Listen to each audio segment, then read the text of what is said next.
Welcome to this week's Into the Wilderness podcast, and it is very, very sunny and warm and has been all week, and your weather report is brought to you by... it's been good. This is the first time we've done an intro together in about 5 weeks. Yeah, over 5 weeks. Yeah. I mean, we've been together on the show, but not together in person. Yeah. No, it's been crazy, actually. Yeah. It worked quite well. Yeah, it did. I do my intro, you do your intro. Yeah. I leave all the stuff that I can't be bothered looking up for you to do at the end of the intro. Yeah, it's the best way to do it when you're hundreds of... half a world away. Yeah. Yeah, it has been, I had a fantastic time over in Africa following up on a lot of different stories, got a lot of content to... And get out more for shows everybody. to come from that. Yeah, more shows and a lot of images which I haven't even really touched yet. Quite a lot of video footage, and also the basis of some future projects, I think, as well. I can't tell anybody too much about it just now, but I think there's some exciting things to come. Awesome. Northern Shooting Show. It's done. Again for I can't believe it's been another year. Before we know it's going to be another Northern Shooting Show. When we drove out on the Sunday, we were like, I can't believe 2 days has passed. It was great. Saturday poured with rain in the afternoon, but it wasn't all day. It was just a big summer downpour, and then was fine for the rest of the day, but warm both days. Sunday, beautiful. And everyone was in really great spirits. Yeah, and thank you for everyone that dropped by, because we appreciate it, and it's awesome to see everyone year on year, and yeah, it was what a show it was. It's great to see some of the same faces, and it's awesome to meet all the new people. Almost everybody pop past seemed to be listening to the podcast, which is great. Yeah, it's amazing. We love seeing all of the people that listen. So we know that they are real. Yeah, they are real people. And thanks to our buddy Joe, Game Changer Barbecue. Yeah. For cooking up a storm all weekend with our newly released joint venture, which is gunpowder seasoning. Yeah, and there'll be more seasonings coming, and then there'll be some top-up packets coming. You just need to go to our website, thepacebrothers.com, and it has all of the things on there, because we've got new t-shirts that'll be on in a day's time. Podcast t-shirts. We've got new baseball caps, which is a first for us. We've never done it. It's like a worn green look. Actually, I've had a few comments saying how cool it was, and it's got a leather patch on the front that says "Embrace Your DNA." What more do you need? Yeah. There's a whole heap of new things, as well as the pre-order for Modern Huntsman Volume 3. And I have on my computer the sort of the pre-layouts ready to look at, which I haven't had a chance to download yet and look, but I know from being part of the editing process for some of the articles that you are in for a treat. I can't wait. If you thought if the first two were good, which they were awesome, this is going to be even better. The subject's going to be wildlife management, and it's going to blow you away. There's been a lot of people ordering Volume 2 as well, and my advice is, because it happens every single time, is that if you want Volume 2, you've been swithering about it, get it now, because we're sold out of Volume 1 and we don't know we're going to get that back. So you could be in the same position in a few months' time. Don't hold back. So don't hold back. Get Volume 2, pre-order Volume 3, and then you'll be winning. And then when Volume 1 comes out, then you can order that again. There's a couple of things just to get through in the intro, just to mainly catch up, because we're in the office together.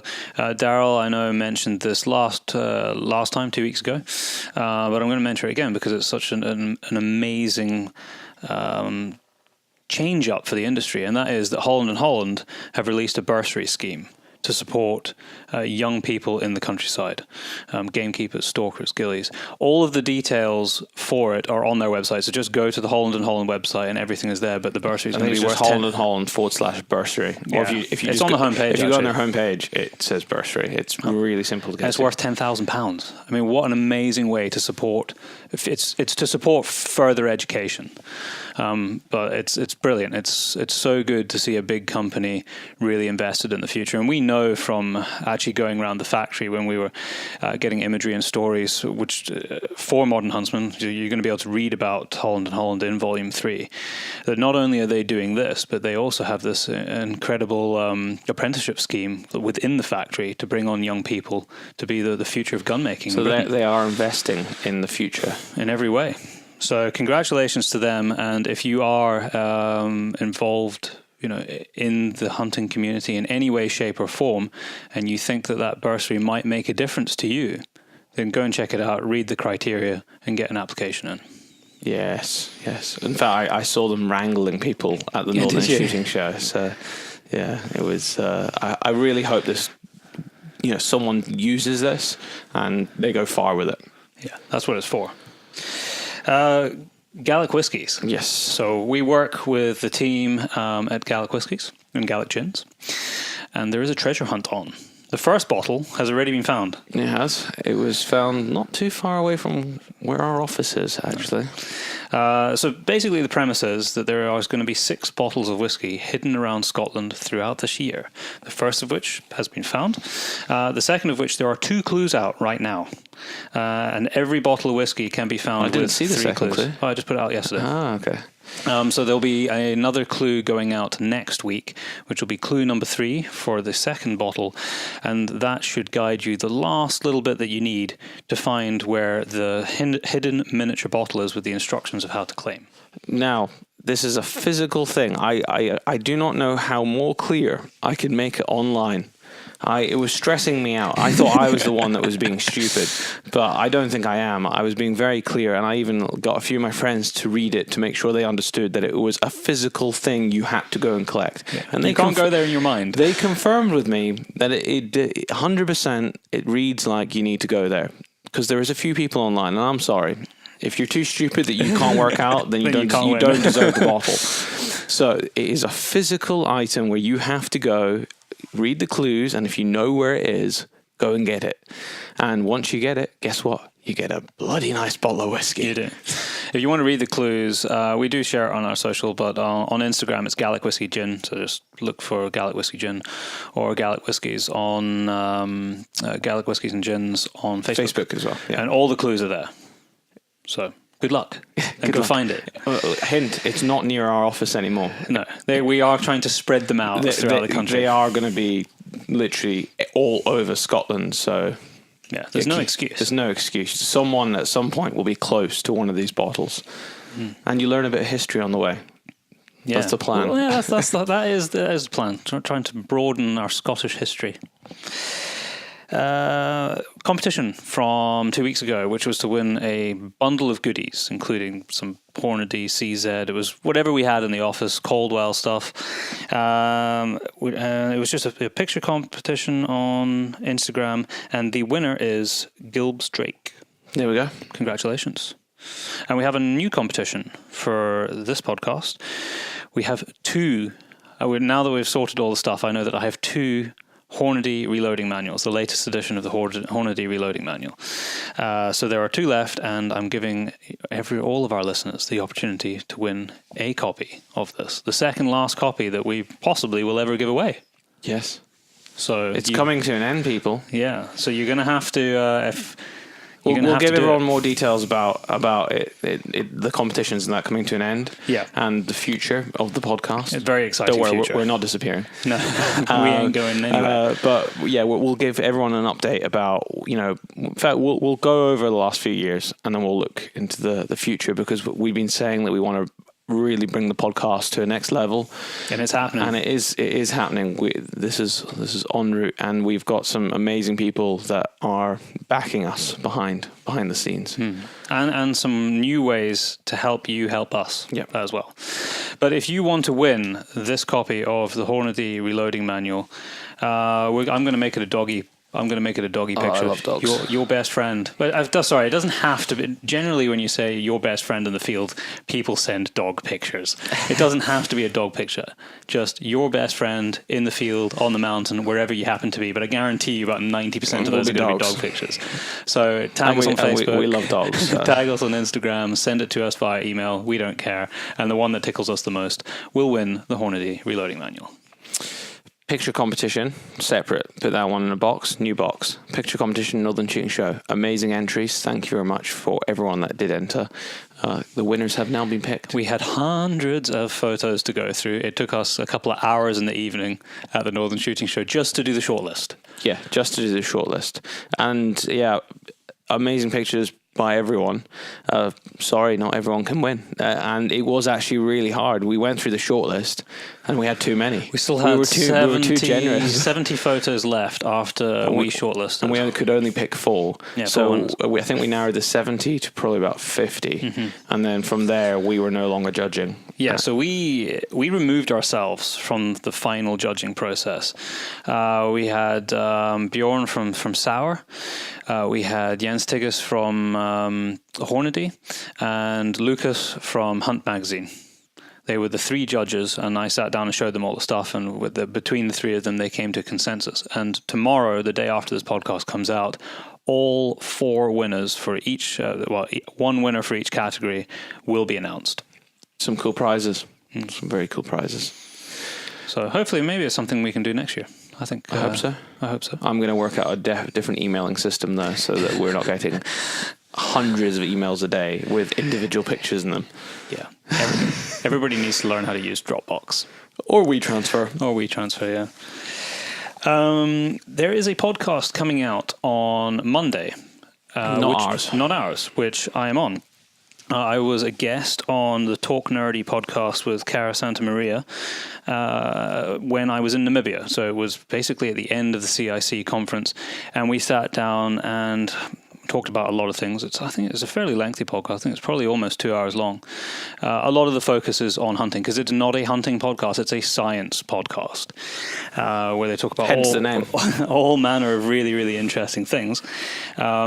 But I was being asked questions from a non-hunting perspective, which was really nice for me. It was refreshing to have those conversations. So please go and check that out. And I think it would be good, actually, if our podcast listeners could go and show their support. Yeah, I would really love it if you'd go over and listen. And give feedback as well, because obviously it's really hard when you have a very non-hunting podcast, but it is science-based. So, I mean, one of my best friends is a doctor in science, and they tend to be quite level-headed. Yeah, and pragmatic in approach. But saying that, you know, she might get some flack for it. It was a lot of, I mean, it's a difficult subject anyway. We know that. That's why we have an entire podcast, not entirely dedicated to hunting. We talk about fishing and adventure and everything as well. But it is often a focus. But we also talk about probably one of the most emotive subjects at all for quite some length, which is the culling of elephants. I mean, It doesn't get more controversial than that, really, on a global context. So please go and check that out on Monday. Leave some positive feedback. I'd massively appreciate it. And even before you get to Monday, there's another podcast out with a lady called Maxie, which is already there to download on the Talk Nerdy podcast. I just checked it out on my phone. We spent some time with her at the CIC conference and went and had a look at one of the community-run conservancies up north in Namibia. So it's a brilliant inroad to the podcast that I end up doing with Cara, which will be out on Monday. So I'd listen to both. Go and listen to Maxie's now, and then listen to the one that I was on Monday. And if you enjoy her show, there's 257 of them. So there's quite plenty to listen to. And for the picture, it's a picture of a microphone with some atoms flying around it, just to help you identify it on the artwork. The last thing that I had on my list here, apart from to tell you what this podcast is about, was our shop. But I think we've pretty much covered that, haven't we? We've got new T-shirts, new hats, new rub. We've covered that. Go to the shop, check it out, and buy some stuff. Honestly, the seasoning went down so well at the weekend. Like, it was crazy. And over this week, we've just been tagged non-stop in people cooking, which was really cool. We even had one person purchased a whole heap of seasoning that we didn't even have for sale. It was just in a tub that we were using for cooking, and she was like, I want that tub, and that's the only tub I want, because it was a huge tub of it. So thank you for buying that. What else? Anything else on the list, Byron? No, I think that just leaves us with the introduction to this show, which is an incredibly fascinating podcast with the Bear Trust, with Logun Young and Jack Evans, talking about, funny enough, bears. Mostly. Bears in North America and bears in a global context. And if you're someone who has been maybe a little bit confused about the bear debate in North America in particular, where they're looking at, they're trying to open up grizzly bear hunting, and they haven't banned grizzly bear hunting in BC. I think that this podcast is going to add a lot of clarity to that discussion. Try and name all bear species before you listen to the show as well. And how many are there? How many are there? Yeah, I'm not sure if all of them are actually mentioned on the show, but they do mention some of the rare ones. I think we went through all of them. Okay, well, have a bit of fun. Name how many bear species are there, and try and name them all. Yeah. There's some weird ones. It was a great podcast. Two very, very passionate guys. We recorded this podcast in Tyler Sharp's house, kitchen, yeah, in Montana. It was right before we were away to leave as well. It was like the day before we were to leave. Did we not leave that day? I think we might have. It was really last minute. We did. We were trying to ram it in, but it was worth it. It was good of them to give us their time. I think they're actually launching relaunching their website pretty soon. So I've been told, and I know that this podcast will be going on their website. So definitely go and check it out, bearstrust.org, and see what they're up to, and kind of you can read the spiel. And we talk about the education program that they have on this podcast, and all of that content is available on their website. Jack, Logan, welcome to the Into the Wilderness podcast. It's great to have a chance to speak with you guys again after meeting you a couple of nights ago. We fixed all the world's problems with Jack's interview. So you've got a lot to live up to, Logan. That's all right. We'll do my best. We haven't fixed the bears' problems No, yet. we haven't, because we saved the bear issues. Right. So this podcast is going to be focused mainly on bears, globally bears, because both of you are involved with the Bear Trust. Explain to us a little bit of how the Bear Trust was formed and what the purposes of it are. So Bear Trust was founded in 1999 by A.C. Smid, and it really took shape because he saw a void where there was no outlet for a conservation group that was mentoring our youth into the great outdoors and really teaching kids about bears, and having a conservation group that handled bear species specifically. So that's kind of how it took shape with Charles. And from there, it's grown over the last 20 years into really the leading conservation group for the eight species of bear worldwide. Wow. And who's been involved with it from the get-go? Do you know the background behind how they got support in the early days? Yep. So Charles kind of took it on. Charles is one of the oldest members of Boone and Crockett. He's a life member, Rocky Mountain Elk, Sheep. He's the runner-up of the Conservation Award for North America a couple years ago. I mean, he's always been a committed conservationist, and he actually ran the organization as the executive director for the first close to 10 years, where then he branched off and hired Melissa Hoagland, who, has a PhD, is very well-read in all things biology education. She's a great educator. And Melissa was with Bear Trust for a little over 10 years and really helped the organization take shape and really expanded what we do for kids. And now Melissa has retired from the Bear Trust and is going on to do kind of some more research stuff, focusing back on research, and is still working closely with us with some of the telemetry programs. So then that's when I came on board in the last 8 months. And so what is your role now, Logan, within Bear Trust? I'm now the executive director of Bear Trust, and have been since April 1st.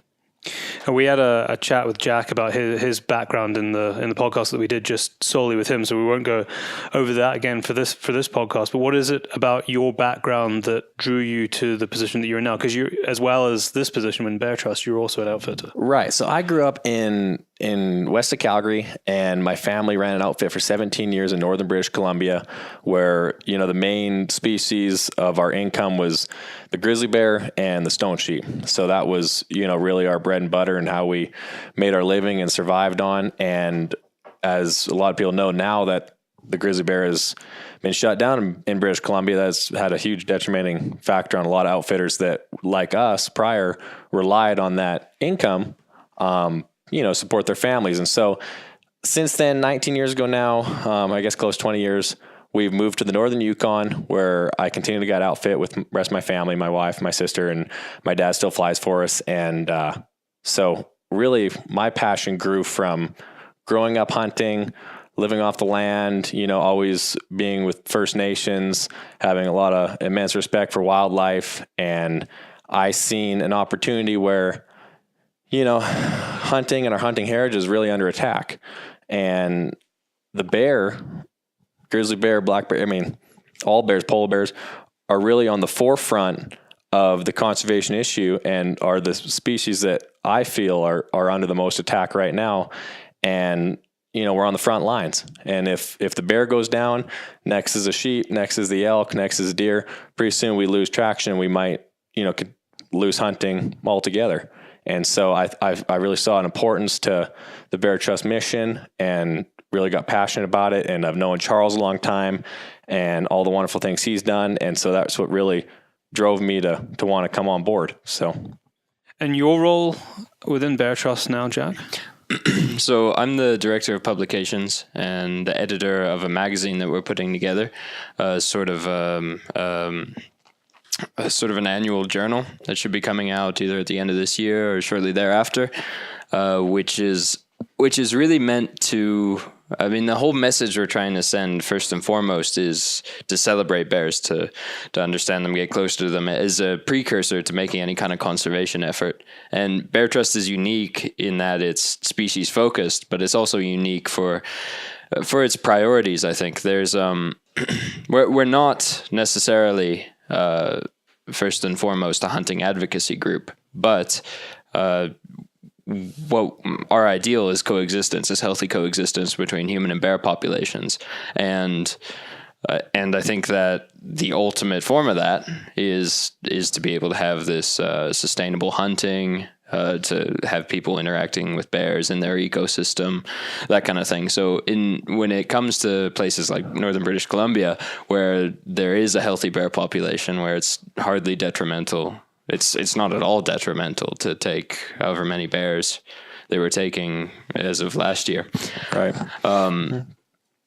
For that hunting to be canceled, it's not quite the direction of a healthy coexistence that we'd like to see. So where there are crossroads of whether or not hunting can or should be open to the public, that's something that we'd like to lean towards. That's kind of the future we envision. However, the first priority is to have these bear populations be stable. Yeah. So one of the things we're looking at right here in the backyard, in the background of where we're recording this, is the greater Yellowstone ecosystem, where grizzly bears have been recovered brilliantly over the past 40 years to a level where scientifically it appears that a sustainable hunt, a few tags issued every year could be a benefit to the overall program. It could raise some money, it could allow residents, it could allow Americans to really interact with these species. How much is a grizzly tag? Well, they haven't been issued yet. But how much would they be? What is the Where value? where you can hunt them? Not a lot of money. It's like probably a $350 deal. Right. And in British Columbia, it's obviously a lot more. These concessions that people own to have a quota for grizzly bears, cost upwards of over $1 million, some of them. And so, grizzly bear hunt would range from 20 to 35,000, depending on where in North America you are. And, it supports a lot of communities. These hunters come, it really allows an economical value to support these communities. And same thing with the polar bear.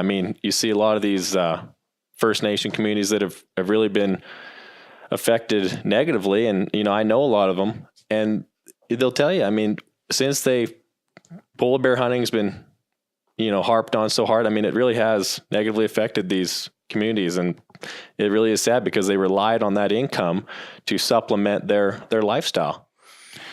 We'll come back to the Yellowstone delisting because it's obviously a very hot topic. But Indeed. Because you mentioned BC, and it's something we've touched on, and we certainly mentioned it and highlighted it when that all came through, when the grizzly ban was actually commenced, or when the first discussion about restrictions and then the ban a few months later.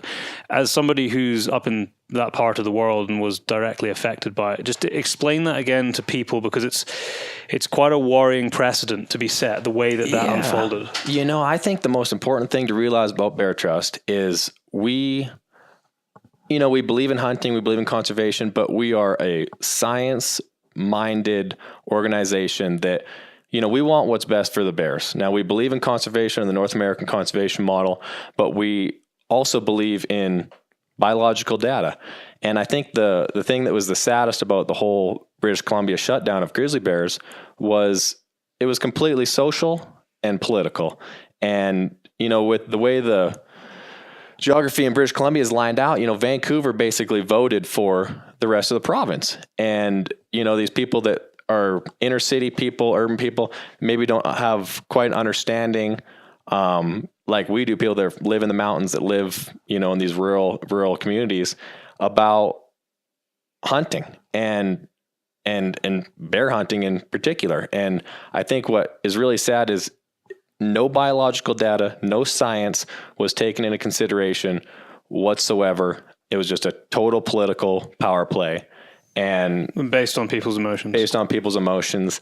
And, that's really a sad deal. And really, that's what needs to change. And that's why I think Bear Trust is so important, is because, we're not ultra right, hardcore, no matter what, we have to hunt. It's, the end all be all. We're trying to take a middle stance saying, we listen to the biologists, we listen to the Fish and Wildlife, we listen to these ecologist specialists, bear specialists around the world. We listen to the First Nations, which is really important. And we try to make sound-minded decisions for how to move forward and help the bear population. And I think that's really the only way you move the needle. You try to come to the middle and hopefully open up a conversation, and hopefully people that, don't agree with us completely will do the same. And that's how we really move the needle to benefit bears in a positive manner. So species first. Right. Species and habitat first. Absolutely. And really, I don't think there's a hunter in the world that would disagree with that. Hunters love the outdoors. They love wildlife. They love animals arguably more than anybody. And I don't think there's a hunter out there that would say, if a biological data showed that we don't hunt any species in this particular area because this is what the numbers are, would say, I still want to hunt. These people believe in ethics, and they believe in helping the species be managed, but also flourish in a positive way. And that can work in a few different ways. Like in Canada, where you've got this this trophy hunting, for lack of a better term, where people are paying upwards of a few $1,000s to go bear hunting. That's still a curiously effective sort of modern balance of how to have this kind of interaction possible while still raising money to give back to outfitters who maintain the ecosystem, who have a vested interest in the sustenance of these species, and their thriving, and who gather this knowledge, who have this understanding. It's something that I don't think we want to lose. I don't think we want to lose bear guides, who have this intimate knowledge. I don't think we want to lose this tradition of hunting, just for, we know what it's brought our society. So it's brought it to where it is today, largely speaking, around the world. Indeed. And so when you've got dangerous precedents being set like this, purely political decision making on a huge scale, I think it's equally important to sort of, I wouldn't say fight it, but counteract it with examples of science-based, data-backed leadership, discussion, decision-making, things like that. So that's what we're trying to really be an example of in every conversation that we enter into. And I suppose it's important to emphasize that the hunting that you're supporting for these species, in particular bear, which is what we're talking about here, is because there is a surplus of population that allows that to not negatively affect the core population. Indeed. And here in the United States, looking at something a bit different, you're looking at the possibility of a public hunt, which is a low-cost hunt for residents and I believe non-residents as well, but for people from states other than Montana, Idaho, and Wyoming. That works a bit differently. It doesn't raise the same kind of money, but it doesn't have it's state and federally administered land that this would occur on. And hopefully that is this accessible hunt, for people to, go into their backyards and make full use of their public lands and the species that they interact with on a daily basis. And with this, we're talking about this potential delisting of grizzlies in Yellowstone. Yeah. Just expand on that a little bit and explain why it's such a hot topic and it's so controversial. Because even us over in the UK, we've heard about this, and it's not something you have to dig too hard to hear about. Yeah, I'd say most people at home will have read something in the past 6 to 12 months about grizzly bear hunting and the delisting in Yellowstone, or the discussion of delisting. Right. Well, it is tricky to understand. I've learned that because I've been researching an article for it that'll be upcoming in an issue of Modern Huntsman, sort of a collaboration between Bear Trust and Modern Huntsman. And in doing so, I've been talking to biologists, activists, artists, writers, former government officials, and trying to get a full picture of the diversity of opinions, because there is, it is a scientific case, it is a political case. It's also an emotional case. Exactly. And that's, that's fascinating. It really sheds a light on the state of modern conservation. So it is worth explaining, because it's kind of a bellwether moment. Basically what's gone on is in the 1970s, the grizzly bear population was at a severe low. It was kind of a climate of highly extractive land management in the United States at the time. There was a lot of sort of conflict killings because of conflict with agriculture and livestock. that wasn't regulated to the extent that it should have been, but times are changing. So the grizzly bear was put on the Endangered Species Act list, which is a tool whereby the federal government takes over the protection of a species, and it's sort of a boost in the funding and the acumen and the expertise around the conservation of an animal. People concentrate on that animal a little bit better. It gets this federal support, and funding as well. Yeah, as well, and a lot of attention. That's always a big deal. The point of the Endangered Species Act is to get the animal off of it, right? And that is so key. Yeah, like understanding what you've just said is really key. Exactly. It's so once a species recovers, ideally it's transitioned to state management, and that means putting in place a conservation strategy. So it's not like it comes off the list and the grizzly bear is just like on its own again. Rather, it's the listing provisions have brought it back to a healthy and sustainable population, and there the real work begins of figuring out how states like Montana, Idaho, Wyoming are going to take over the responsibilities of this. And manage it. Right. Yeah. Herein lies the controversy, because the question is, the conservation strategy was created soundly in conjunction with the scientists working locally and on behalf of the federal government and the national parks and everything.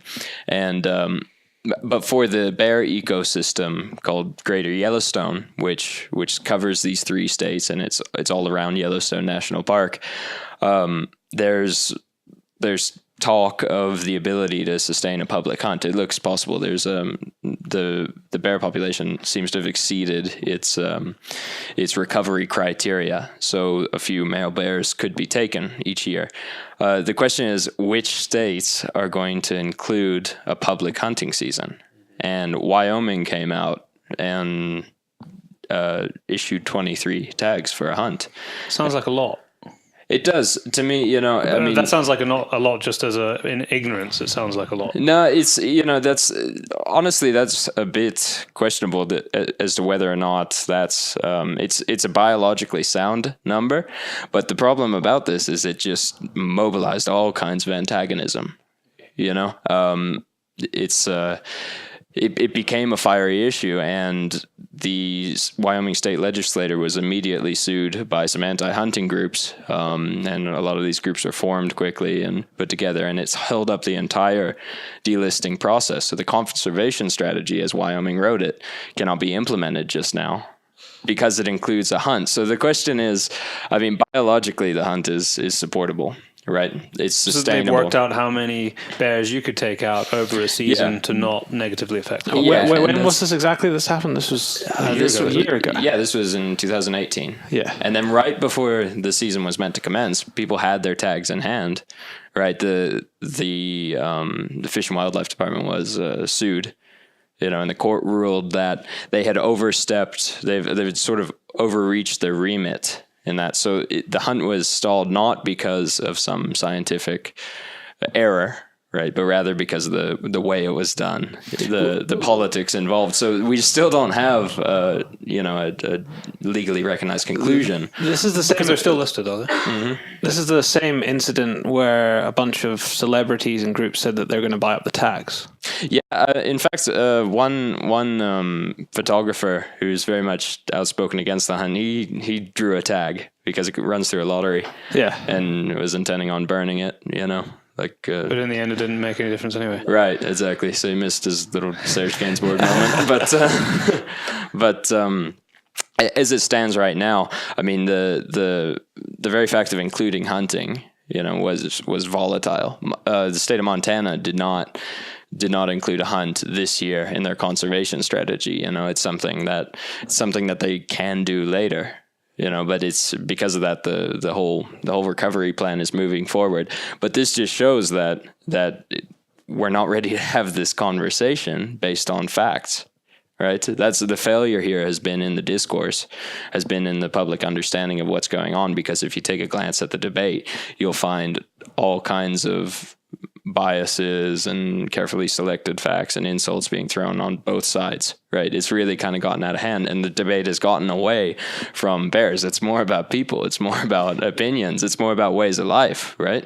I've been fortunate enough to speak with a variety of people who are pretty, they kind of have their priorities on the scientific data, and it's really interesting how they feel powerless compared to these currents of opinion of, whether it's Even though from, they're the ones with the facts. right, even whether it's from environmental groups that are funded by donations that come from people all over the United States, or it's from All the world. yeah, or local, Wyoming, like town councils, who have their say. It's all just kind of, it's kind of hard to disentangle. This is something we're trying to do in this article for Modern Huntsmen and continually in our discourse with Bear Trust. Beyond just the numbers, what is the purpose behind saying, okay, now we've got however many the science says we should allow to hunt in terms of grizzlies? Is it because of their the bear's impact on the habitat and the other species within it? It has to be more than just, okay, we've got enough to kill now. Right. So there's a few reasons behind that. There's the most abstract in a way is the idea that in America, by the principles of the North American conservation model, an ideal coexistence involves, the ability to publicly hunt these things, for reasons like just for public lands use rights and Sustainable harvesting, like you do of many other species. exactly, and it's deeply embedded in the tradition out here in the West, and it's understood differently, absolutely, by people who live in proximity with grizzly bears and elk and sheep and anything like that. Beyond that, I don't know, Logan, can you tell us a bit more? I would say there's also a biological proven theory that a certain age class of grizzly bear will actually be detrimental to the population, because some of those old boars will actually kill cubs, so that the sow will come back into heat, of which, that boar just killed 3 cubs, and just with one sow, and maybe 2. But I mean, there is biological data that shows that these certain age classes, which I don't like to use the word, but that certain age class that would be considered a trophy for, a hunter, is the age class that is actually negatively affecting the population. And that's hard to comprehend. It's hard to think about, but anybody that really sees it in real life, which I have, I've seen lots of boars kill cubs. I mean, I've seen it several times throughout my life. You start to think, well, maybe if we we selectively harvested this bear and this bear and this bear, that'll actually increase the population, which everyone can agree upon. That's a positive thing. The other thing that I want to say, which it sounds silly to even have to bring up, but there is a certain amount of miseducation, misinformation about the grizzly bear hunt in the United States. And you only really get to see this. And I mean, it sounds silly to even say, but we're talking about the greater Yellowstone. We're talking about beyond Yellowstone. And there is a certain amount of people that think that the hunt is in Yellowstone National Park. And you'll think this when you drive to Big Sky to West Yellowstone. You drive from Livingston to Gardner. You'll see these billboards that say, you didn't see any grizzly bears in Yellowstone, stop trophy hunting. I mean, that's the most outrageous statement anybody could ever make. It's not true. It's not. They're not. We're not hunting in Yellowstone, and I think there is not a large group, but there's a small percentage of people that need to realize we're talking about outside of Yellowstone. We're talking about statewide. I mean, we're talking about it's tens of thousands of hectares over 3 states, with Yellowstone nestled in amongst it. And also, this isn't even a geographical region. This is just a definition of because it crosses state boundaries. Right. Yeah, and this is just the extent of this particular grizzly bear range. There are several grizzly bear ranges in the western United States. Right, there's a northern continental divide ecosystem just north of us towards Missoula that has almost 1,000 bears, and in fact, that's like I've heard from some scientists working up there that's in need of this kind of population control. And regardless of what happens with the greater Yellowstone ecosystem, this is going to be the next question. Right. It's going to be upcoming soon. Once Montana gets its conservation strategy all the way up and running, they're going to be questioning whether they should have a hunt up there as well.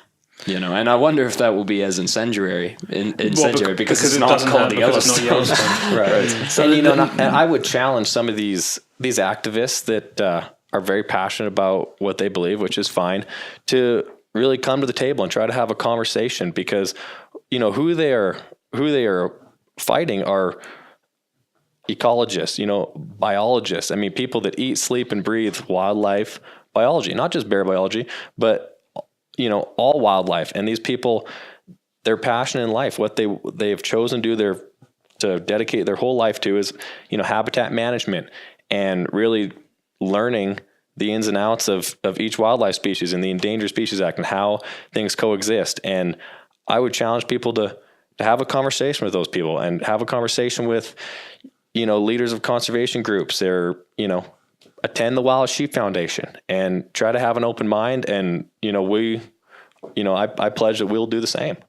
I mean, beyond the impact on bears themselves, what is the impact of grizzly bears on their neighbors in terms of wildlife? Because they are predators in themselves, so it's not isolated. It's not just a discussion about bears; it's a discussion about bears and their impact on the greater environment. Right, elk and moose populations are sort of dependent on the grizzly bear population. Right, these aren't numbers that I've looked at for this particular ecosystem, but part of this greater management strategy is keeping the predators at an ideal number. Yeah. So that has to be a major consideration when they're deciding, okay, we need to take out so many bears, because not just because of X number of bears in the area, but because of the number of bears and their interaction with their environment. And this ties back out to the sort of abstraction about the whole point of having a hunt here, is because in the long term, we want to be able to be managing these populations with things. All populations. Yeah, all populations with things like public hunting, rather than culling, because that's the sort of the North American way, where you have people who want to be amongst these animals, have the opportunity to go out and harvest one, keep the meat, things like that. It makes more sense to involve a greater population. Involve the public in public lands management on the ground at every level. I mean, that's something that I firmly believe in. The more responsibility, the more responsibility and involvement that the average man has in this. I mean, the closer we are to our ecosystems, the more we appreciate them naturally. And it's also a form of giving back. It raises money. It gathers attention, you know. And it that money fosters that can then be closeness. used to continue the good work. It is directly, you know, research and it goes conservation. directly to Fish and Wildlife Department, state management funds, things like that. So what do you, I mean, maybe I don't even know if you'll have an answer to this, but what do you see as the future of this particular topic, the delisting around Yellowstone? Is there a next step that's been mapped out? I think the opening of the first grizzly bear hunt in, Wyoming, Montana, and really taking baby steps and working with the Fish and Wildlife and trying to expand on it. Mm-hmm. It's tied up in courts right now, the decision over the Wyoming hunt. But I think eventually there's going to be attention turning to the Idaho and Montana state legislatures, especially with these fast growing populations in northern Montana.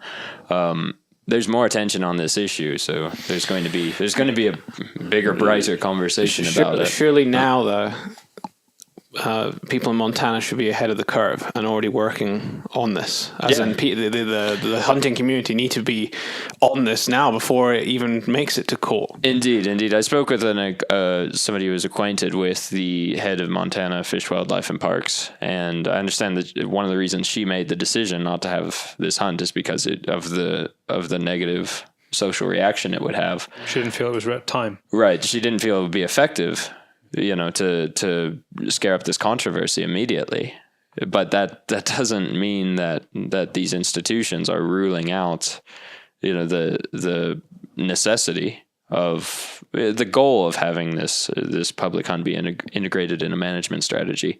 It's going to take time, but to focus on the immediate ethical issue of this particular high profile case in Greater Yellowstone it just tends to lead the conversation into shallower depths. I think you're right, though. The name is the problem, actually. That's a big part of it. Because if you are outside of the US, you hear Yellowstone, and it doesn't really matter if you understand it or not, then you consider it part of the park. Yeah. I mean, this is an absurdly intricate scientific issue that's being discussed in broad terms. It's being protested over really apparent, almost relatively superficial sticking points, And so, I mean, to complicate it is what we're trying to do. It deserves better attention. Right. Really educating people on the truth. I mean, the real biological data. I mean, it's so important because it's so easy to get defensive if you say, we're going to start hunting bears in Yellowstone. If that's what people honestly think, of course, your immediate reaction is, we're going to stop this with everything we can. Yeah, exactly. So it's really about, educating people with what's actually happening. And it's such an in-depth conversation that it takes time to really learn and see all sides and really. You can't understand it with a few sentences. No, really be able to, have an opinion. What I find ridiculous, though, is that I'm assuming it's the environmental groups, because they're the ones with the money, that are tying this up in courts. Right.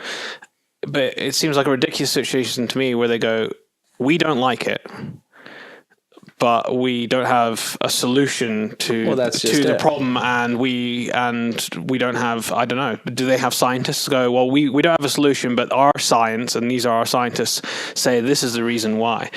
And this is what you should be doing. They're not providing another management plan. We're stopping this because we don't like it. That's a ridiculous notion of just like, well, we don't like it. Yeah. Well, and what do you do? What's your solution? What are you doing for the bears? What's, Yeah.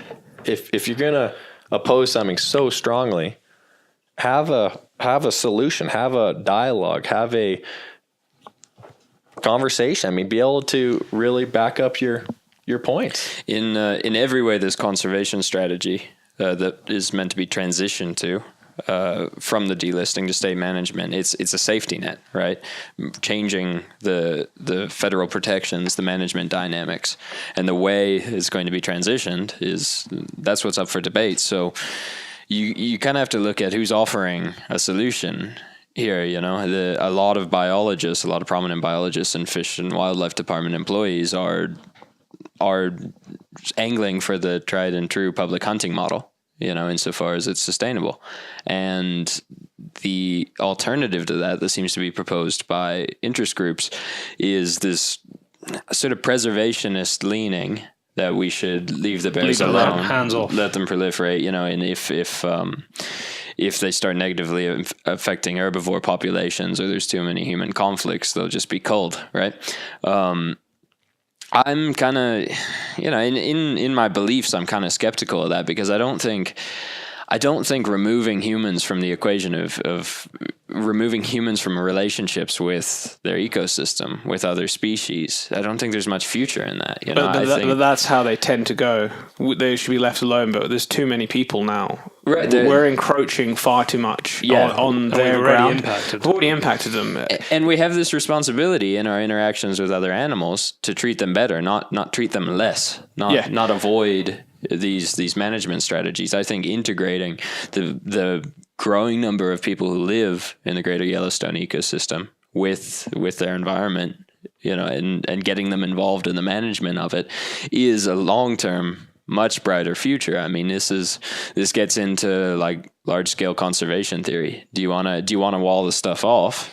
Or do you want to participate in it? Exactly. Do you want people to understand it, learn from it, be accountable towards it, pay for it, right? Help fund it? And in the long term, that's completely essential. Yeah, I think so, because it's coexistence oriented, and you can get briefly dismayed at the idea of the impact that we do have as a species, but I think rather than decrying that, we should and removing ourselves, we should take a greater responsibility, a more intricate and complexified understanding and responsibility for the other species that we live around, that impact us and that we impact. Mm-hmm. Yeah, it's very difficult to see a long-term future in any wildlife management where there isn't a vested interest in the local people who are surrounded by it. Indeed. And I think that has been proven time and time again around the world. Yeah. It might work in the short term, but it doesn't work in the long term. Yeah, no, well said. And I'd also like to point out, have a look around the world for countries where you have publicly funded and publicly interactive management systems. I mean, the North American model and public lands in America is worth preserving and saving exactly because it is so exceptional. I mean, I've worked in hunting outfits in Africa, and that's a sort of differently scaled economic balance of how to get money back to the people who protect the land and interact with the species.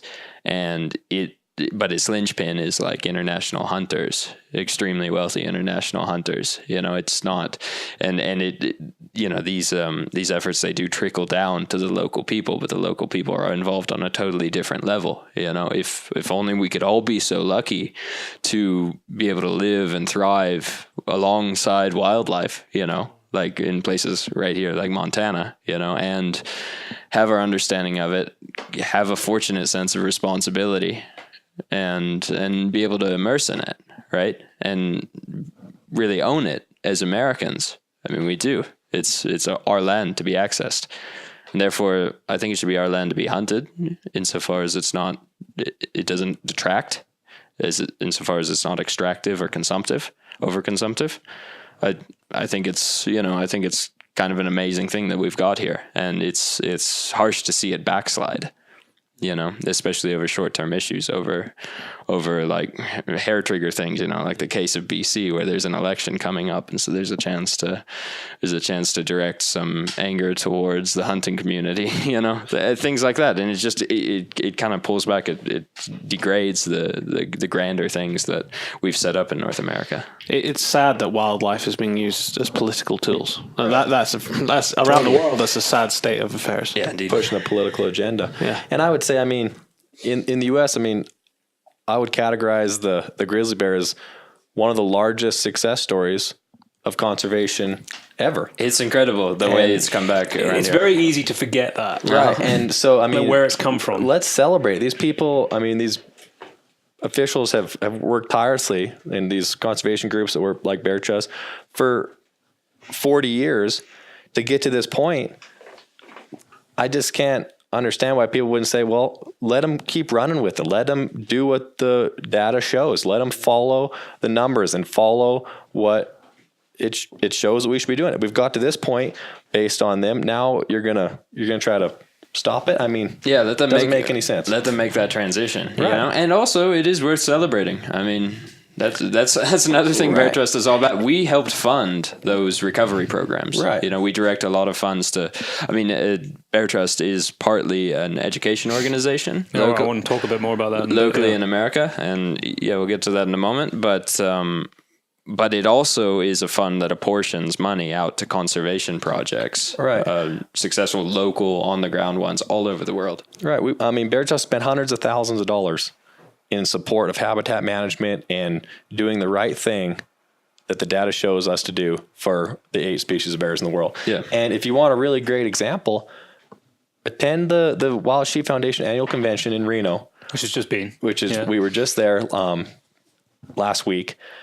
I mean, millions. I think they raised $5-6 million to go toward conservation. If you can see the impact that organization has had positively on sheep, I really can't see how you can disagree with hunting heritage and conservation groups at all. I mean, the people, the passion, the habitat management, putting in water, transplantations to new states. I mean, it's incredible. Yeah. And I challenge anybody, go there with an open mind and just learn. And you'll really notice that hunters are the true conservationists.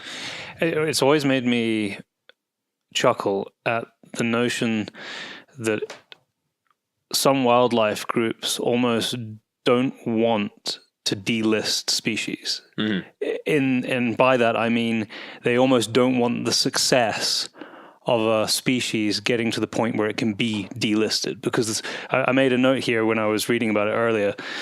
Endangered Species Act, recover listed species, management is intended to be the ultimate outcome. Exactly. Yeah. And yet, if you always want it to be listed, what are you saying? What you're saying is that you've failed to get to the point where it is recovered. Yeah, that is the ideal outcome. It's kind of ironic, though, isn't it? It is, because I mean, you get to thinking of this in an almost historical way. And the natural way of life amongst animals is for them to be hunting each other. Yeah. You know, some predators will be combating with each other.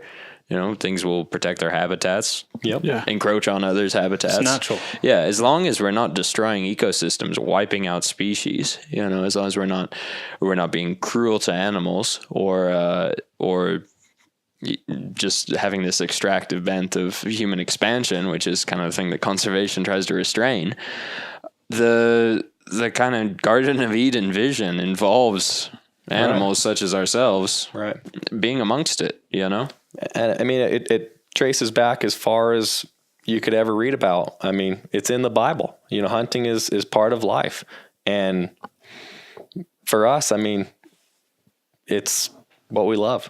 I think one of the things when we were first talking about Bear Trust when we were over at your house the other night, Jack, that really spoke to me was what you mentioned at the very start of this podcast, was that your focus is on the species first. Although you both hunt, the focus is the species, and hunting can be the tool to help manage that. Yeah, and I think sorry to a lot of the species that we work with, I mean, sun bears, Asiatic black bears, there's no chance that they should be hunted. They're at extremely critical levels, you know. And that's what I was just about to get to. Was the other incredible thing is that you're interested in all bear species, all 8 bear species. Bears and you've never heard of, Byron. Well, exactly. Well, I've heard of them now, but there was one on the list that I was reading through with, the sloth bear. Yeah. I'd never heard of before. They're doing all right. Tell us a little bit about the species globally, because I think it's fascinating, and probably half the ones on that list, a lot of people will have never heard of. Yeah, I mean, you know, the cool thing about Bear Trust is I would say our main focus is on the North American bears, but we are a representative organization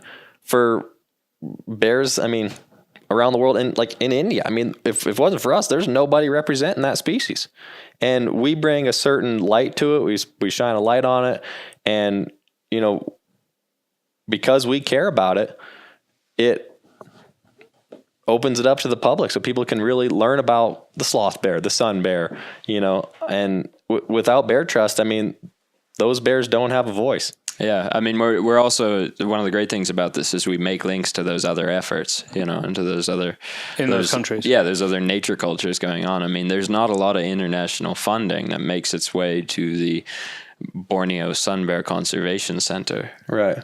I mean, it's these species are kind of in a lot of ways they're cut off from the mainstream attention and that kind of thing. But they're bears all the same. They're fascinating all the same. And they're threatened to an extreme degree, and we need to be recovering those populations as well, just because some of these populations are critical. So what is the most threatened of all of them? Do you know? The sun bear. The sun bear. Yeah. Well, why is that? Malaysia and Indonesia. Where does the threat lie? Is it? It really lies in the fact that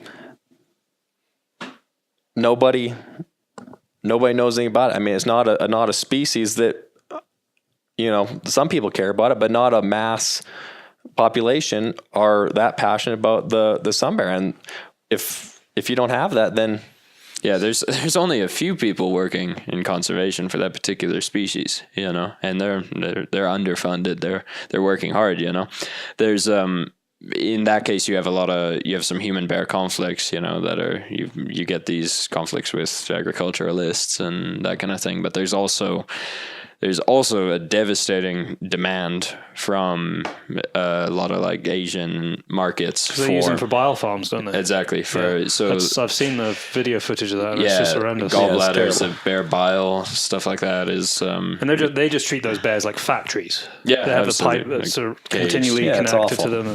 Yeah, so there's an illegal trade. There's the smuggling of these things, alive and dead. There's raising of them all for what's considered traditional medicine. Which is just it's a poison. It's a destructor for all kinds of wildlife species all over the world. In Africa and Asia, and there's a long list of species that are rapidly declining for that market directly because of that, and that's really hard to combat on a low budget. When you also have habitat encroachment in their indigenous habitats. Add that to the issue of poaching, and so I mean, there's the more attention that we can direct towards our partners that side. In Ecuador with the spectacled bear. One of my favorites. Curious looking animal. Indeed. Yeah. It's like a raccoon. Yeah, it is. But it's a bear. How big is it? I think it's about like table height, but they're climbers. Yeah. Wild Spend things. the times in the trees. Mm-hmm. Yeah. One of the things we're talking about is fostering these links with these partners more because I think there could be a public appreciation for these things much more than there already is. I mean, our first and foremost interaction with the public is to celebrate bears, right? That's kind of a lot of what we're trying to do with our media stuff now is, I mean, the debates come when they're necessary. I mean, we're primarily interested in this vital mission of conservation in our own specific species corner of it. And the very existence of these things, it needs to be something that's enjoyed first before people start arguing about it. Yeah. And you're facilitating some of that through the education programs. Well, what I've seen of it has been on your website, and I thought it was fantastic that you offer this to schools. Explain how that came about and how you can access it. So that is one of the largest differentiating factors about Bear Trust that I love so much is, really helping mentor kids into the great outdoors, because if we don't educate, the future leaders of our world, who is? And so what Bear Trust has done is we have established 8 lesson plans. We have a new one coming out that we worked with Melissa Hoagland did with the Wild Sheep Foundation and the Nevada chapter, which is going to be great. We're really, really excited about it. So you can check that out at our website. But our other lesson plans really, they're for all levels. So we have elementary, middle school, high school. I mean, you can work through these lesson plans. There's different ones.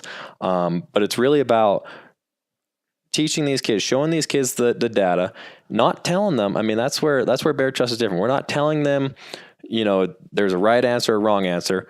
We're giving them the information and letting them come to a conclusion. I did the Grizzly Bear one. Right. Come to a conclusion on their own. I mean, and a lot of these people and little kids will find out exactly what we're saying here, and that, that sticks with the biological data, which comes back to what you're saying is, the conservation model shows if you don't want the species to eventually be managed, then you don't really believe in a true success story. And it really shows that, a lot of the time, like a lot of other things in North America, that you have a political agenda. You should want these species to absolutely flourish to the point where it's, oh my gosh, we have to manage these species. And if you don't, there's a high chance that you have a political agenda that, you really don't want them to succeed. And you see that with a lot of things going on in the country. I'd rather fail than be wrong. Yeah, no, well said. There's a lot of, I really like that we support this, because I think a lot of the opinions that come attacking certain management strategies from both sides wouldn't be held if people had a better understanding of what management is like, what human and non-human population dynamics, how they flow, what affects them, how they change, and just to immerse kids in that, just to show them that and let them mess with these simulations, explore them, puts in their mind the idea that we're involved in this directly. And from that will stem a responsibility. It's just through understanding. Just through understanding how this works. I have conversations about conservation all the time, with people I meet, strangers, friends, and I know it was something I was never taught in public school in Tennessee, for example. There's just not an available understanding or education on the very basics of the idea of give and take and habitat management. The principles that it shares with gardening, are lost on a lot of people. Just the simple take care of it, the simple, this is protected, this needs protection, this is free to inhabit, this is free to use publicly, things like that. I'm glad that we're instilling that information for free through public schools all over the United States. And getting the basics into people's minds, because then questions start emerging. These are designed to have the kids asking questions. Right. If you're unaware, how can you be expected to make an informed judgment? In fact, it's the strapline of our podcast is conservation through education. Yeah. Right. And it is. That's primary. I think that's kind of the purpose, is to allow people. In fact, we've got some we brought podcast stickers with us. Give you some podcast stickers. You're going to have some podcast stickers, and cool. on the back it says conservation through education. Perfect. All about it. How do people, if they're interested, how do they access those lesson plans? I'm going to try and take some of those back. So you can go on our website, you download them. They're mainly for teachers, and so we background check all the teachers, make sure they are who they say they are, and then we'll send passcodes. So there's certain quizzes, tests, certain GIS systems that they can unlock and kind of work through with their students. And so we kind of background check, but you can download them all for free, beartrust.org, and check them out, because they're cool. And, we market them through STEM conferences and organically. And what we really try to do is we're trying to reach kids in the inner cities, because I find it so sad these days that, some kids don't even know where their food comes from. They think they get their meat from the grocery store. They don't understand, the very basics the basic of life. Ways of life. It's sad. It's not their fault. But this is what they've been taught, and it really is what drives us every day to get up, and our whole board and our founder, Charles Schmidt, has passionately been working his whole life to help these kids, help mentor these kids into the great outdoors, and show them the facts, and really teach them and have a voice for wildlife and hunting heritage as well. But really just the biological data of right and wrong. And kids enjoy it because we're showing them their agency, right? As citizens, as humans. Right. What's on their doorstep as well, potentially. Indeed. Yeah. Which they don't really know about. It's exciting. It's fascinating stuff. And we should also mention it's totally in line with public education criteria. So it's a fully it can be integrated within the it is. curriculum. It's part of it's part of your school day if your teacher implements it, I wonder if we could get it implemented at home. What would it be under, though? Would it be under like biology, or would it be under I was thinking geography? Geography. Yeah. I wonder if we could get it transitioned over to UK criteria. They're probably not so different. It's something I'm going to look at when I get home. Yeah, it'd be really interesting. Scotland has a different system to England. Yeah. I would probably say it would be easier to get into the Scottish system than it would because it's a smaller system. I'm going to find out. Yeah. I've still got contacts at the schools we went to, so I'll go and just ask the question because it would be it's interesting. easy material Yeah. and engaging material, and it's fascinating. It would be interesting to do an international lesson plan. Oh, it'd be great. That touches on all the species, and it's it is relevant international. With and what you're covering, isn't it? most of what we're covering is America. American species because it's in American schools. But I mean, if we could do a broader conservation theory based one, we'd covering love to ones in Europe and in Borneo and Spain, closest to your home. Yeah. Sweden. Yep, and I mean we do have a little software GS on our website, Bear Basics, where you can see the different bears, see what countries they are, and learn a little bit about them. But most of it is North America. But I think it'd be really cool to do an international lesson plan. And Bear Trust, actually gets contracted out by a lot of these larger conservation organizations, such as the Wild Sheep Foundation, to really handle their education lesson plan platform, because we're so well read in already doing these lesson plans that these other groups have reached out to us asking us to do one for them, and that's been very effective. I could see some crossovers there. yeah, Definitely. Yeah. I look forward to that. Something to discuss off the podcast. That'd be great. I saw and read on your website that you are looking for funding to put together a film which you've gathered a whole heap of footage on about the survival of sun bears. Yeah. Tell us a bit about that, because I mean we do shout outs for things like that all the time on the podcast, so people can find their way there and maybe give some it donations. goes back to us really being the only voice for the sun bear and the sloth bear and a lot of those international bears. And I guess what we're trying to do is we're going to raise money to put the right foot forward and back the local officials over there, the local biologists, local Fish and Wildlife, and be able to apply more support for them so that they can have a larger reach to positively impact, like the sloth bear, the sun bear.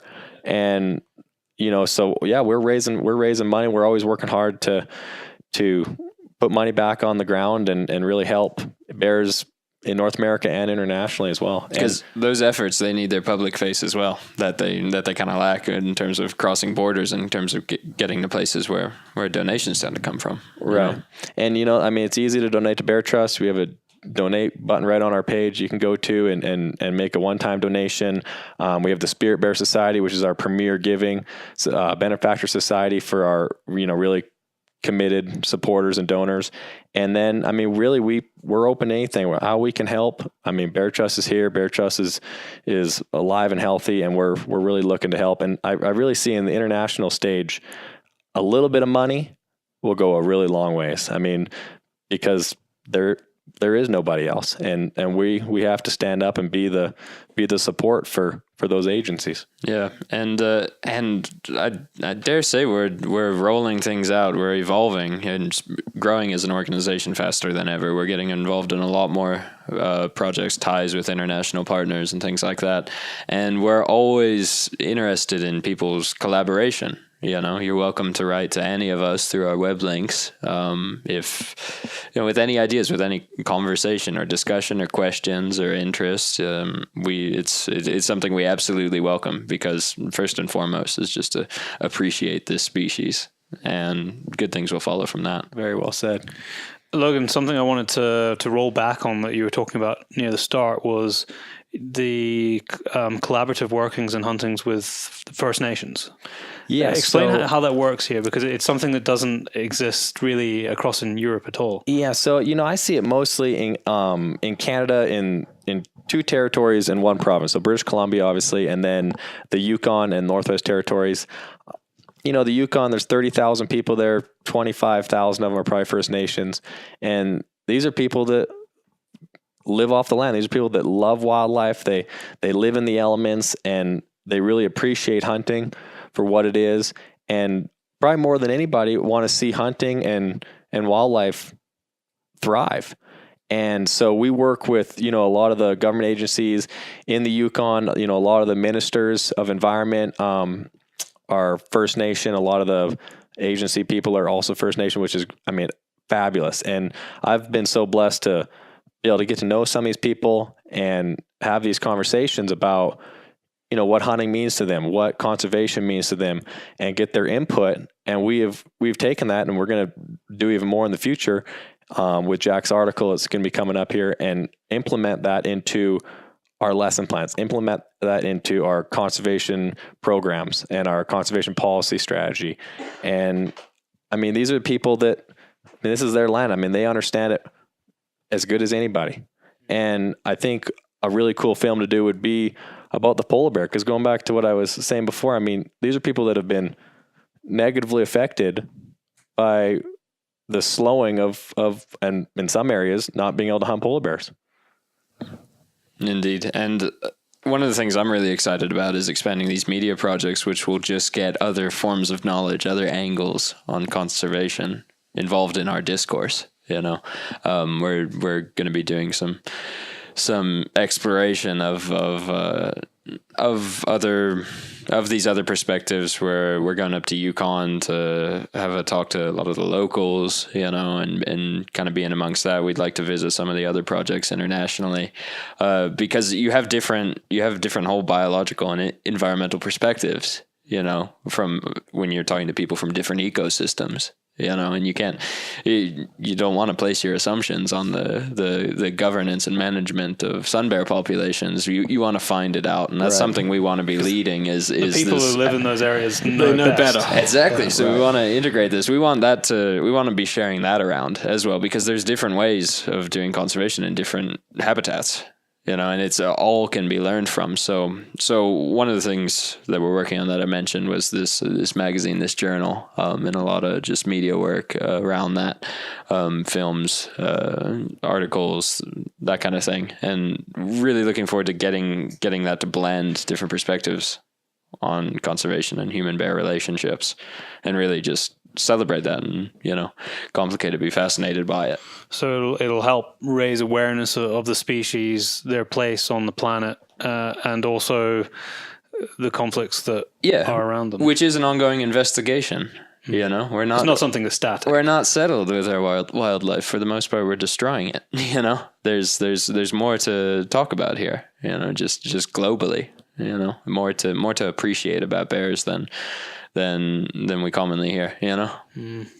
It's strange that it's widely accepted that black bear hunting goes on in North America, and yet you add another species to the mix, the grizzly, and suddenly everyone's up in arms. Yeah. Is that just an outside perception, or is it generally like there isn't much controversy that surrounds black bear hunting? Not as much as grizzly bear, for sure. There's an irony there. I'd say grizzly bear and polar bear are very iconic species. Iconic, very sensitive species. And people, which is funny, I mean, people just don't have as much hostility and protection toward a black bear. And, it's important for people to know that these species, grizzly bears, polar bears, black bears, I mean, you're using the animal. People eat bear sausage, bear jerky. People, I mean, these animals are being used and being cherished and being, appreciated. And really, it's a funny line how polar bears and grizzly bears have been kind of iconically isolated away from even different bear species. And for people to be able to say, "Oh, I support black bear hunting, but not grizzly bear hunting," is, I mean, it just does shows. That happen within the hunting community? Yeah, it does. Well, and not in the hunting community, mostly in the anti-hunting community. Okay, they say we understand black bear, but right, which is. Yeah, I mean, that's this is based on the same kind of science. Yeah, and it's not attacked in the same way, but black bears aren't as threatened, No, I think there's kind of this knee-jerk reaction. There's just a common misconception that hunting is eradication. It's destructive, and that's we don't even have to have a very deep conversation to point out but that it's scientifically false. Right. And that's what Jack says, just perfect. I mean, if you look at the numbers, the population, and then you compare that to the quotas that resident hunters and guide outfitters that are, guide outfitters, basically somebody that's legally allowed to take a non-resident hunter in a certain concession.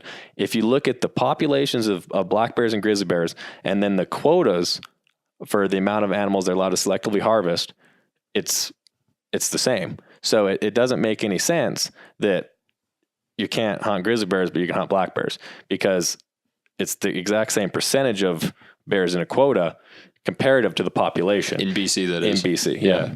And, you know, if you talk to any of the First Nations in the Northwest Territories or any guides, I mean, these are people that live, eat, sleep, and breathe, you know, being in the mountains in the Northwest Territories, they'll tell you, I mean, they're overran with grizzly bears. It's not uncommon to be on a 14-day Dall sheep hunt and see 30, 40 grizzly bears.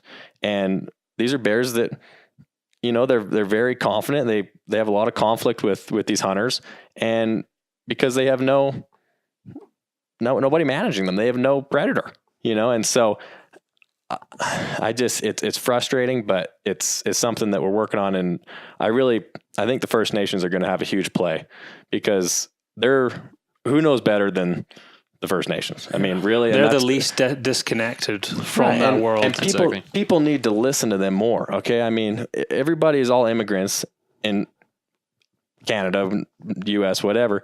But I mean, it's so much of the population that's voting against hunting, against grizzly bear hunting. I mean, they're people that have only been here 20, 50 years. I mean, these First Nations people go generations and generations and generations back to their ancestors that understand it and have seen it evolve, seen it succeed, and they really know how to keep it alive. And we have a large First Nation support, and we support them. And I think it's an important conversation, people to really wake up and say, maybe I don't know. Yeah. What's best. Maybe I should listen to some of these elders and listen to some of these biologists and listen to the people that live for it, study it, and know the truth. It's strange how we seem to be increasingly living in a world where everyone feels like each individual's opinion has equal weight. And that's not true. Yeah, in a democratic society, we all get to give a vote and at least express our opinion. That does not make us the but lawmakers. Exactly, and it doesn't make us equal, because just like you've just said, Logan, there are lots of people out there who have dedicated their lives possibly to the science and research of a species. So how can somebody as an individual who lives in the city who's never even seen a bear in their life think that their opinion is more valid than the science and someone who spent 30 years studying it? It's so silly. It's like, there's people that they're experts. Why should, it's like, say we're in an airplane. Why should a passenger of the airplane have the same amount of say as the pilot? I mean, the pilot clearly knows how to fly the airplane. Why should, the passenger's weight have the same as somebody that's a complete expert in the analogy? Topic? It's almost like referendum politics. Yeah, it is. Yeah. Which you're feeling the backside of just now. Thanks for that. It's like anything. It's like healthcare. I mean, ask the doctors and the nurses and the patients. I mean, ask the people that really, really know. I mean, anyhow, that's the world we live in. But I think I'd just like to say that hunting is a way of it's a way for individuals to know how to coexist. It's a priority. It's what we talked about a lot on the last podcast. It brings great understanding. Yeah, it's a form of self-education, right? It's a form of, I mean, you learn to gain that authority. You get closer to the animal. I mean, if you want to have a greater say in management decisions as a citizen, you should practice more management. Right? You should educate yourself, and hunting has been my greatest educator. I've never studied any kind of science or biology or conservation management or anything like it, but I've worked in the hunting world for the past 5 years, and it gives me both a felt responsibility, and it's the source of whatever acumen I do have, and that comes purely through a personal pursuit. I would consider the teachers there to be animals primarily, to be the environment and the things that I was interested in and observing and encountered, and secondarily the people amongst it, I mean, it's the most direct form of education is observation.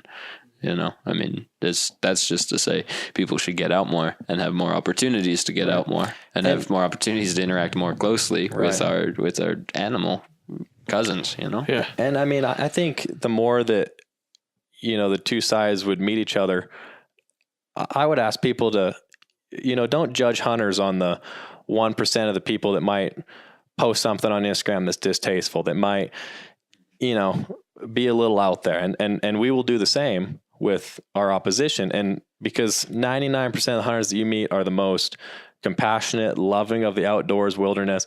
It's not about the kill. It's not about, this bloodthirsty approach. I mean, it's about being in the outdoors in God's creation and really understanding wildlife and being there for the beauty that enholds everything that has to do with the hunting heritage. And so, for the right reasons. Yeah, I would say, I would just ask people to, judge people on the 99% of hunters that really are conservationists, that really love it, that live for it.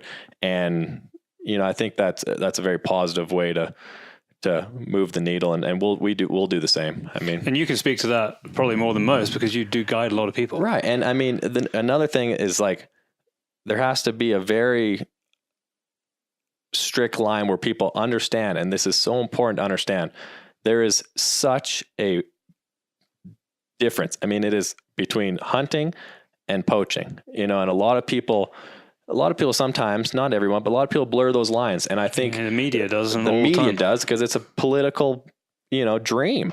And I think it's important for people to understand. I mean, the people that are against poaching the most are hunters. 100%. I mean, it's like anything that gives you a bad name, and it's important for people to understand on both sides that we need to listen to the mass and not get caught up in this political agenda to take something and run with it because one person did something that was, maybe a little distasteful. Rails, yeah. Right. Mm-hmm. When it comes to like outfitter hunting, hunting concessions, things like that, I always like to point out that these are the only people in the economic realm, in the economic dynamic, that have a vested interest in the long-term survival of species. I mean, even photography outfits they don't really raise like eco tours, they don't raise the money. They don't have the species health incentive, right? That hunters do. And that's just kind of a golden terse, just, proof of hunters' commitment back to conservation. Beyond that, if you start spending time with people, you'll notice that they also have a sincere love for exactly this mission. It's a belief. It's something that keeps them awake at night when it's not going well. It's what they work for and spend their life on. Outfitters around the world, if they don't take a long-term view, yeah, their business and their livelihood Be and everything very quickly no business. But it's natural. It's natural to them because you fall in love with this stuff the more time you spend out there. I mean, every time you go out in the woods, you see something you've never seen before. And so how could you not get addicted to that if you have the opportunity to? Yeah, I mean, a perfect example is Jack and his dad spend thousands to buy these bighorn sheep permits here in the unlimited area, and they take out weeks of their schedule to go out in the mountains and hunt a bighorn sheep. And I heard from both of them, the coolest thing about the whole thing is, they didn't get a sheep. That's another thing people need to understand. I mean, you don't just, because you go hunting, you harvest an animal, and it kind of ties back a little bit what you said about 23 bears. That sounds like a lot. Well, yeah. Okay. But what you need to understand is 23 permits get given. A percentage of those people can't even make it to go on the hunt. Okay. So, and then you say you're down to 20, and then maybe only half those people actually end up harvesting a bear. And those 23 tags are going to be taken with Fish and Wildlife Conservation officers are going to go along with some of these hunters and take them into areas where here's this bear that I think we should harvest in this subzone. Now let's go over to this subzone with this other hunting party and, I didn't realize it was as granular as that. Right. And so what goes back to my point though is when I talked to Jack and Mike both about their bighorn sheep hunt, none of them, they didn't talk about hunting or killing or anything. They talked about getting to see these animals, and I mean the beauty of freaking getting to spend time out there as father and son. It was so cool. They saw a mountain lion. I mean, who gets to see a mountain lion? Yeah, we were walking down a hill and it had the wind in our face, just roaring, and out of evergreen trees, an orange lion steps out and walks in front of us, and because of the wind, he didn't even notice us.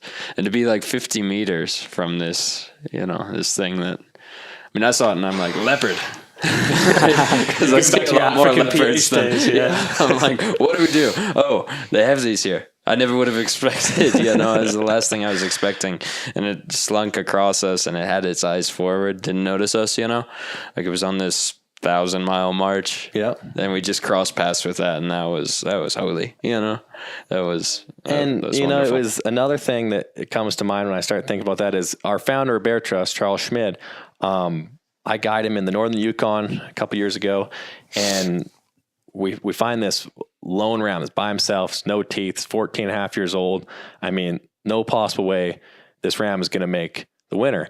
And I think it's important to understand there's a certain amount of emotion that goes along with taking an animal's life. And, you sit there and you're watching this sheep and he has a hard time getting up. I mean, he's an old monarch of the mountain. I mean, he is the epitome of a spectacular fanning sheep.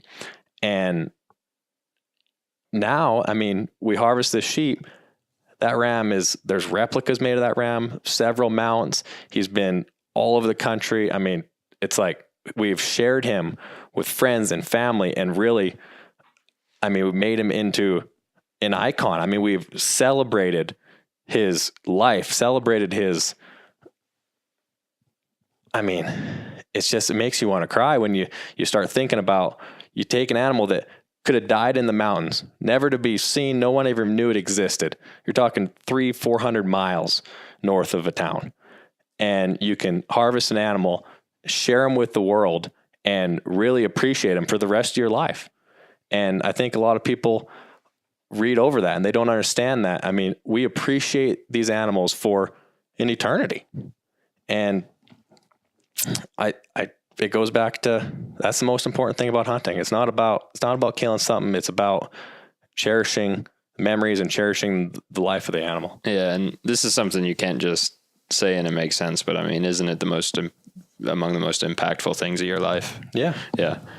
I mean, that's by far. That's hard to convey, but try it, and you got to try it because it's not words. You feel it inside. Yeah, absolutely. And we, ideally, we want people to be able to do that, even if it's just a few bear tags, that indicate a direction of coexistent management, and allow kids to grow up reading about grizzly bear hunting, and know people who do so, for that to be a part of their cultural understanding and hope and tradition, just the sheer possibility of it, gets you outside, gets you empathizing with bears, gets you reading about it, gets you caring more. You have to, I think you don't really, it's hard to believe in something that you haven't experienced. Right. And so we want to foster the ability to experience this and not just talk about it, Mm-hmm. And I really believe that. That's why it's so fun, taking kids out and trying to mentor the youth into the great outdoors is, you're just trying to give them a new experience. You're not telling them they have to be hunters. You're trying to just broaden their horizons. And I honestly believe I could take the most anti-hunter in the world and you say, I need 2 weeks of your time, and you take them to the Yukon and you go through these First Nation communities that you donate all the meat back to these elders. I mean, these 70-year-old people, we carry hindquarters of moose meat right onto their kitchen table. And, and you take these people into the mountains, into the vastest wilderness in the world, and the effort that you have to put in. I mean, the physical effort you have to put in just to get anywhere near a sheep, let alone, a 12, 13-year-old ram that is of an age or worthy of harvesting. You might not change a person, but they're gonna have some appreciation for what you do. Mm-hmm. Yeah, and I mean, we talk about this on huge scales, on theoretical scales, mostly on ecosystem management scales, but hunting is such a community thing. It's something that it always has been, revolves around an ecosystem, bounces amongst the members of that community, is appreciated accordingly. Celebration is there's almost ritualistic ties of appreciation to a wider ecosystem. I mean, all this good stuff, it occurs on a very individual and personal scale. And it's difficult to, we're fighting this battle to defend this very personal experience, and community connection, we're trying to defend it internationally. But I mean, I think it comes down to the stories. I think the most powerful thing that we ought to continue to share is our insights, our stories, what's moved us, what's made us care, what's brought us here, so. It's only very recent times that communal hunting wasn't the centerpiece of every community around the world. Yeah. That's that we have all arrived to where we are now because of it. Yeah. And it's very easy to forget that. Yeah. And that's just indicative of our removal from other species. And it's been rapid. I think that's the issue that we face, is that the removal has been so rapid. Well, it's only that people have lost their understanding. 100 years. Yeah. Yeah. Which is a blink in the eye. You got to look straight after World War One, World War Two. People were still catching rabbits and everything because there was a food shortage. I'm talking about in towns and cities, and people were eating rabbits, locally caught stuff in the UK and Europe, because all the supply lines had been cut off. They had no choice but to find food locally and fend for themselves. Yeah, because there was food rationing. And imagine, like, at the same time where we sit now, Southwest Montana. This place was like Alaska back then, and it's not so long ago. And I think that the cutting of those ties to the very ground itself, right, to the ecosystem, to getting your sustenance from it, to having an understanding of it, seeing the beauty, the loss of that for so many people in the world today is the loss of an opportunity. We're not about trying to go backwards. We're about trying to go forwards, because the things that have helped me and the people I know and love around me evolve most in their life, for the most part, they come from the natural world, Gentlemen, it's been an incredible discussion about a topic that I didn't know a huge amount about, and I would imagine most of our listeners have gained a huge amount of knowledge from it. So thank you very much for your time. It's a pleasure. Hey, it's an honor to be here. Thank you. As always. That's it for another 2 weeks. I hope you enjoyed the show. I've completely forgotten what's actually on the show because I'm not editing this one. This is like the second one ever that I haven't edited. But I remember the conversation at the time, so I remember it being a good show. Don't forget to enter our competition to win the second last of our Hornady reloading manuals. That is the latest edition. It is the reloading manual that I use myself. And all we wanted you to do was tag us or send us a picture of you and your best mate in the field. As we said, that's probably going to be a dog. Well, I am away to go and have my breakfast/lunch. Yeah, because you've had an interesting week so far. Yeah, I have. And then You're going to tell everybody, or just leave them hanging like that? I'll tell everyone. What else am I going to do? I need to go and do some washing and then get ready for the evening, because I've been flying a drone all night looking for wildlife, in particular waders. That's what I've been doing, and we've been particularly successful at it. We knew we would be, because we've been testing it for 3 years now, finding different techniques of trying to find it. We've used like daytime surveys, like big mapping things of like 3D, and then we've done daytime thermal. That doesn't work. And then we've also done it does work, but not as well. And then we've been doing nighttime stuff, and we've been very successful. I think last night we found 10 nests with chicks in it, grouse, lapwing, found oystercatcher. We did find an oystercatcher, and then we found a curlew as well, which is really hard to find. One of the most endangered bird species in the country. Incredibly hard to find, but we found it. And you had golden plover the day before. Golden plover, which is over the 5 years of them studying, they've only found 3 nests, and I found one of the 3. It's amazing. We should probably say that this is part of a very long research project with the German Game Conservancy, but actually occurring in Scotland here. Yes. With a local hunting estate. I would also point out that I do have a license to fly the drone, because I guarantee someone will point that out at some point.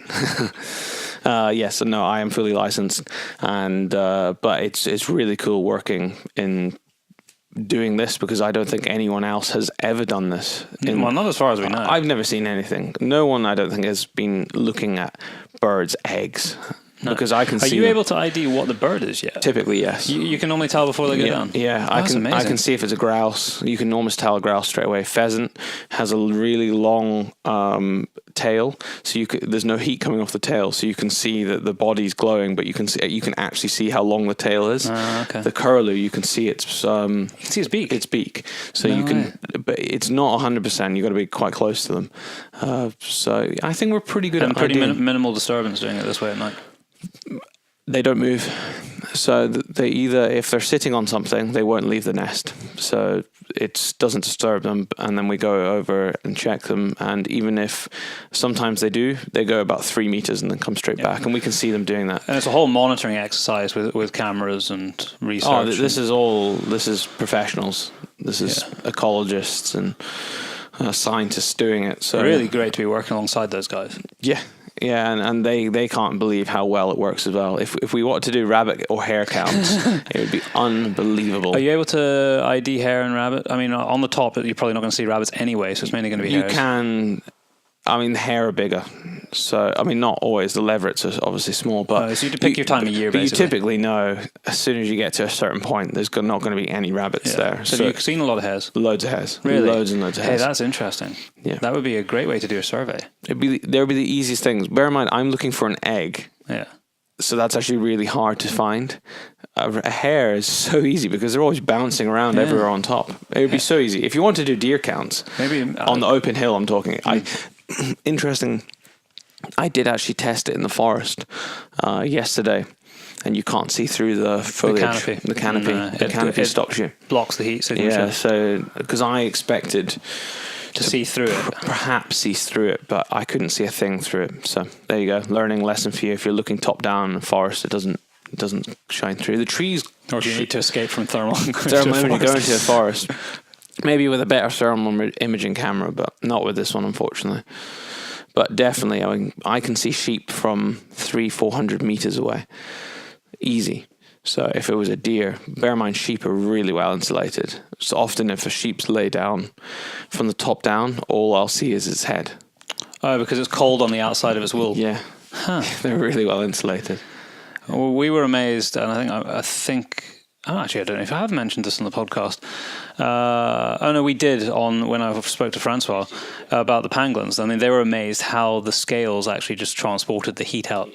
They obviously use it as a cooling system. It's opposite climate to what we have here. And they're not so worried about keeping heat in. I hope you enjoyed the show. Join us again in 2 weeks' time.